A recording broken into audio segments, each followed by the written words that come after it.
Hello hi friends, అందరూ వంటలు అయిపోయావా? మీ journalist వంట తొందరగా అయింది, చూపిస్తుంది రండి. మీరంతా ఏం వండారు, మీ బ్రేక్ఫాస్ట్లు ఏంటి, మీ కర్రీస్ ఏంటి, నా కామెంట్ బాక్స్లో కామెంట్ చేయండి, మర్చిపోకండి. మరి ఆలూ ఫ్రై ఉప్పు పసుపు వేసి ఉడకపెట్టి ఇలా ఫ్రై చేస్తే పిల్లలు ఇష్టంగా తింటారు. మీరు ఎవరైనా ట్రై చేస్తే చేయండి. సొరకాయ టమాటో పచ్చి పులుసు, ఆనియన్ పచ్చడి, ఆనియన్ జీలకర్ర వెల్లుల్లిపాయ కొంచెం అల్లం వేసుకుంటే ఇడ్లీలోకి చాలా బాగుంటుంది. పొద్దున్న బ్రేక్ఫాస్ట్కి మొత్తం చేసి పెట్టేసిన. ఇప్పుడు బ్రేక్ఫాస్ట్లో కూడా అదే తిన్నారు, 2 ఇడ్లీలు మిగిలిన.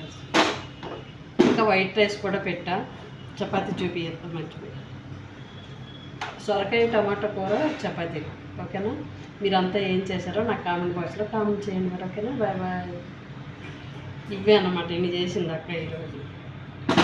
ఓకేనా? మరి ఈ పచ్చడి అయితే మాత్రం పిల్లలకు చేసి పెట్టండి, చాలా ఇష్టంగా తింటారు. ఓకేనా? మరి ఆనియన్నే కదా, ఏముంది, ఆనియన్, బెల్లం, చింతపండు, జీలకర్ర శుభ్రంగా ఫ్రై చేసి చల్లగా అయిన తర్వాత మిక్సీ పెడితే వారం రోజులు ఉంటుంది ఫ్రెండ్స్ పచ్చడి. ఈరోజు గురువారం చేసా కదా, మాకైతే 4 రోజులు వస్తుంది ఇది. ఓకేనా? ఓకే మరి బాయ్ బాయ్.